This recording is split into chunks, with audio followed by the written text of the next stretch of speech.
all, it's an opportunity for me to thank everybody in the room for coming, not just today, but for all the days and all the years that you've been coming. And I'm far away, and it's always been very touching and very moving that all of you have been here. And Yimet Hashem, you'll come to us for Simchas.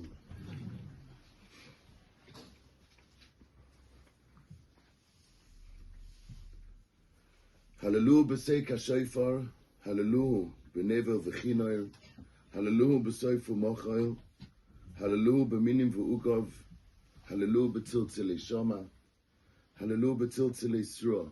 A person can sing to the Rabbeinu Shalom and praise the Rabbeinu Shalom with many kinds of musical instruments. Yes, one can.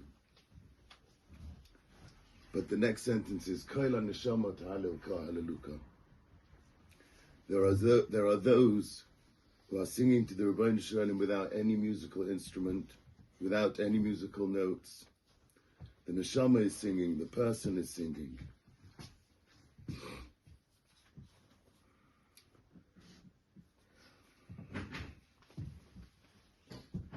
A lot has been said about how Dedi was so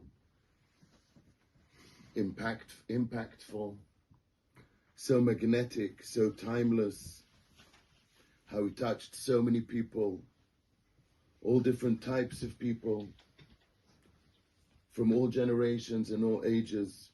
We recently discovered even Goyim. And the question has been asked a lot, how did he do this? How did he touch and make such a strong impact, a long-lasting impact on so many people?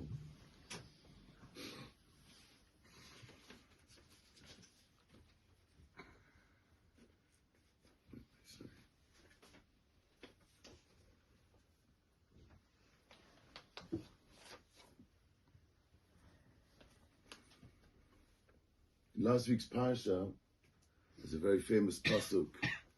The Rabbeinu Shalom says about Avraham Avinu, ki yida'ativ, leman asher yitzave es bonav es bnei beisai acharav. And the shverkeit in the pasuk is the leman. How do you explain the leman? Leman normally means in order that. And how does one explain? The Shemishmol talks in a few places about das. What is das? I always knew that das is chachma, knowledge. Bina, maybe dover mitech dover. Then it's das. Das is a connection to the knowledge. It's a higher level of understanding. It's a chibur to the knowledge. Shemishmol says in one place that it's a connection between the person's actions and the knowledge. Same idea. It's a connection to the knowledge. It's expressing itself in actions. But on this pasuk, the Shem Mishmos, he elaborates more. He says that the das is when the knowledge is so present in the person that it's already spilling over from the seichel to the rest of his body. That das is already spilling over. He uses the words, it's spilling over from the klei hamoyach to the klei hamaisa.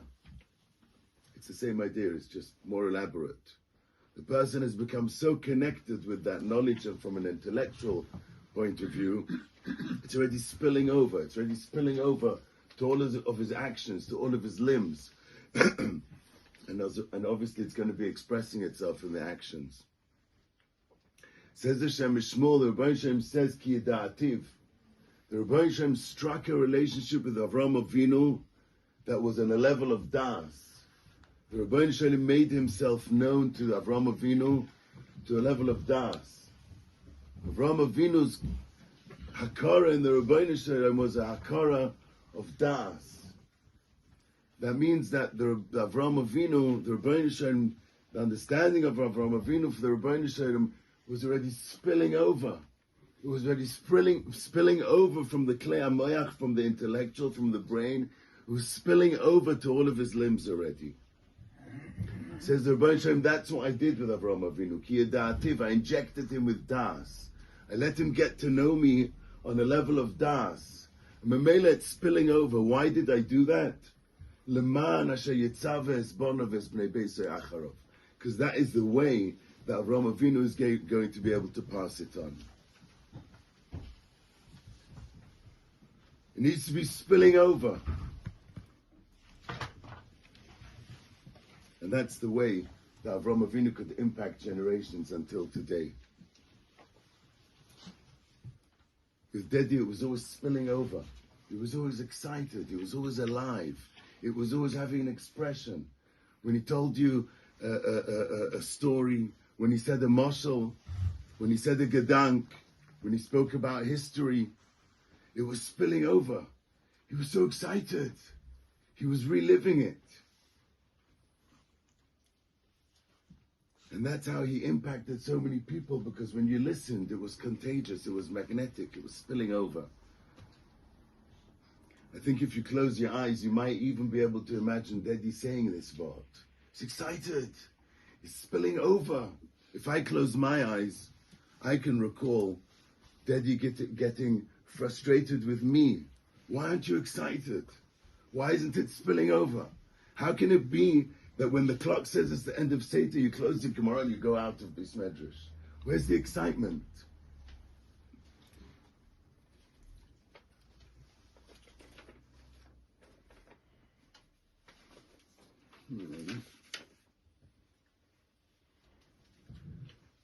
The Meshech Chochma writes in Parshas Dvorim, Moshe Rabbeinu was nifta. Even though this week's parsha, we also have a spadim. But in Parshas V'zeis HaBracha, the Meshech Chochma talks about Bechi and Mispeid. Bechi is the crying, and he talks about the Hesped.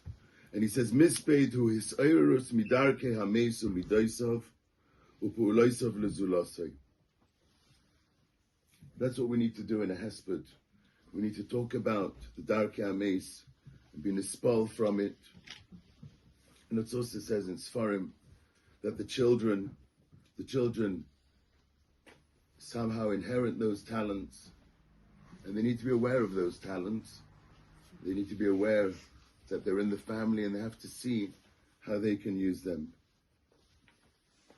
So I'm going to pick one aspect of Dedi and speak a little bit about it.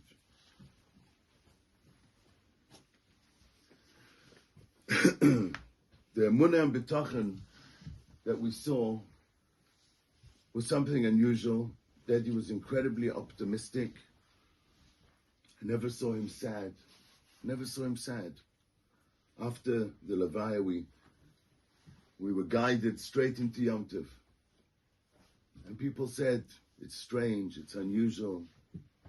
I don't know if it's unusual, I never did it differently. But it seemed right. I never saw Dedi sad. I never saw him complain. And every situation that he came to in life, every challenge, he approached it like a sugya. So what does the Rebbeinu Shalom want now? So what's the Rebbeinu Shalom saying to us now? And there he was trying to unravel this sugya with somebody else who's been sitting in a corner to Brachan. He was busy learning a sugya like you'd learn a Rashba, trying to understand what's going on, what's the Rebbeinu Shalom saying. And when he got it, he said, the Rebbeinu Shalom's telling me now.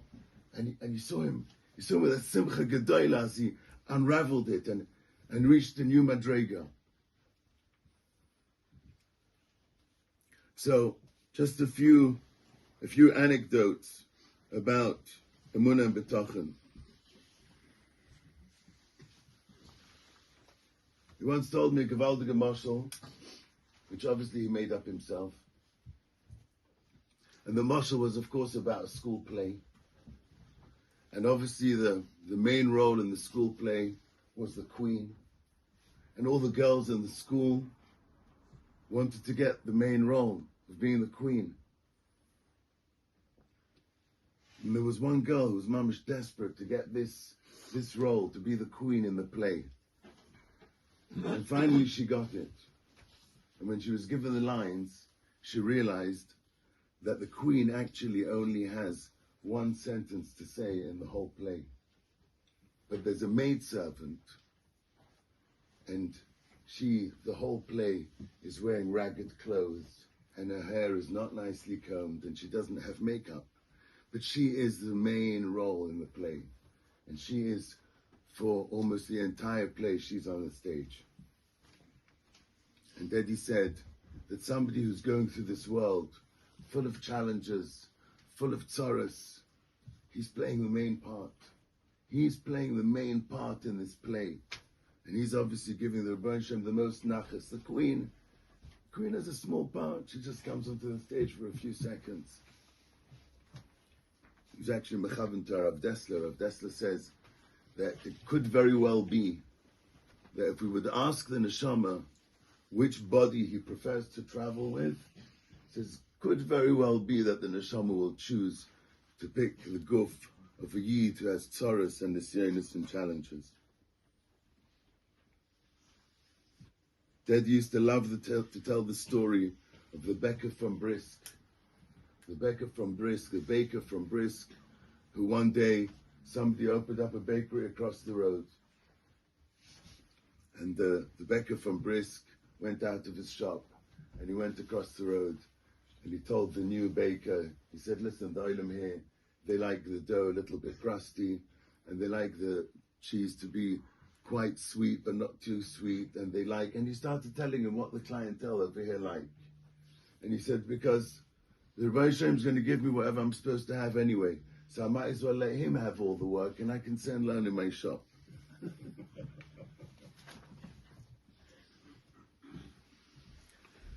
I remember years and years ago, mamish years ago, long before Daddy was not well, he once came to me with a chakira.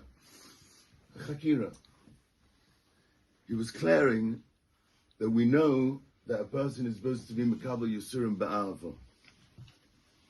And he was declaring, so what's better? So a person has Yisurim, she should say, I don't care, it doesn't bother me. Mekabel Yisurim Ba'ava. We said, or maybe not. He said, maybe I'm supposed to really buckle under the pain and mamish feel the pain, and then I'm Mekabel that pain Ba'ava. This is what he was busy with.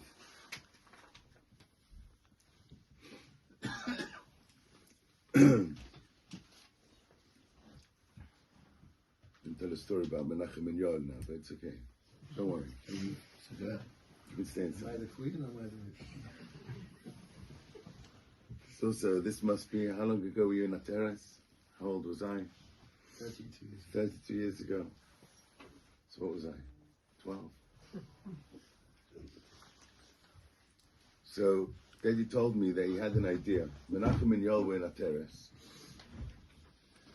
And he thought to himself, as part of his ishtadlus to make shidduchim for his children, maybe it's kedai that he should know what people are saying about his children.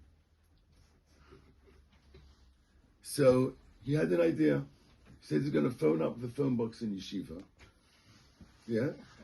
And somebody will pick up the phone. And obviously he won't say who he is. And he'll ask them, Tagit, Amakir et Tzali? And he'll hear what people have to say about his children.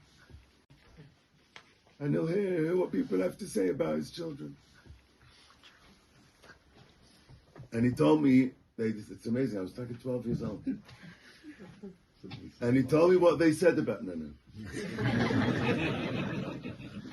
And he told me they decided not to do it. Why did he decide not to do it? He said, because I'm going to come to Shemaim and they're going to ask me all different kinds of questions. And they're going to want to know if I did Ishtadlis for all the things that I need to do Ishtadlis. And they're going to ask me if I did Ishtadlis to marry off my children properly. And I'm going to say yes. And he says, and then what? Then the Rebbeinu Shalom is going to say to me, Hayita ktsat kombinator? Did you know how to wind people up? Did you know how to do a trick? Did you know how to lead somebody on? Did you know how to pretend? He said, no chance in the world. No chance in the world. The Rebbeinu Shalom is going to ask me if I knew how to be a pesabista lalaya. That's no way that's part of my Ishtadlis. It's a gewalt. It's a gewalt.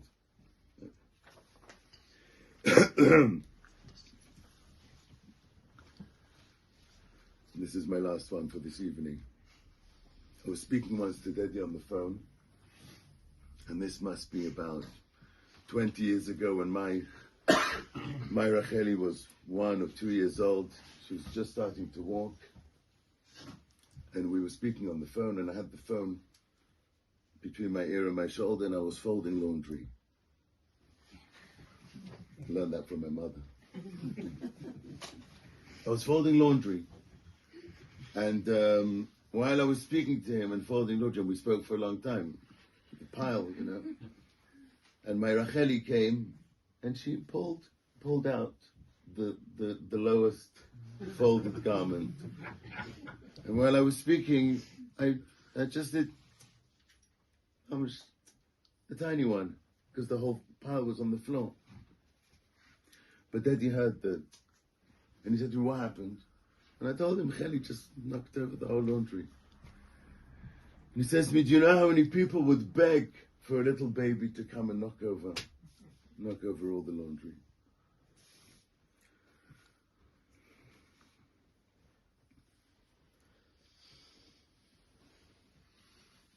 And I want to say my word to Mommy.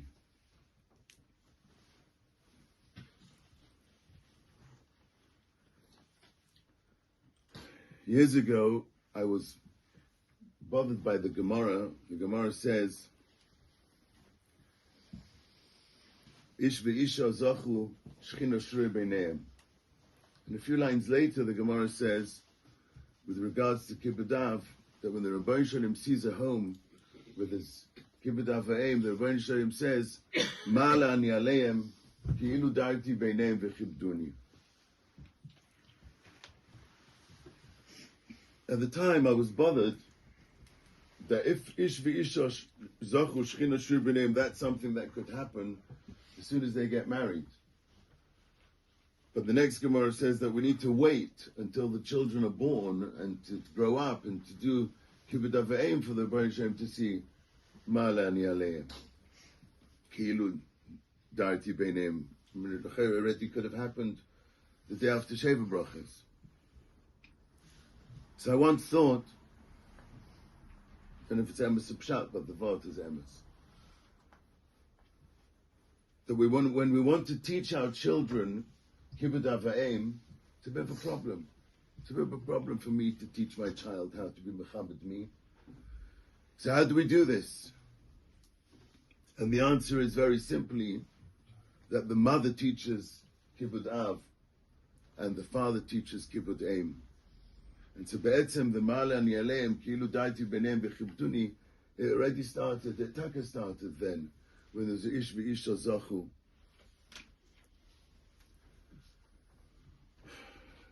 Recently, Mommy, when I described you as devoted, everybody says you're devoted. You are devoted. But thinking now, there's something before the devoted. The devoted is an expression of something. Before the devoted comes the committed. You're amazingly committed. But there's also something, I think, before the committed. And that is the belief. Your belief in what's right is truly amazing. It's truly amazing. You've always been completely focused on what's right. And as they say in Hebrew, ve'en hanachot. If it's difficult, that's not an excuse not to do what's absolutely right. And you've always been completely and totally focused on what's right. If somebody has such a firm belief, then obviously he's going to be committed to that belief. And if he's committed to that belief, then he's going to be devoted to that belief. But that's how you've always been, Mommy. And I think, and I know, that it's you who has made sure that we keep our focus. We keep our focus to see the gewaldige things in Daddy and to see the right and correct things in all areas of life. And so once again, it's the belief, it's the emunah, and this is my campaign this evening. We should all be zeicha to Mordechai Simchas, all of us together. ומוך השם דימו מעל כל פונים, שבזכר ביאס המשיח, ותחייה המתים. Amen.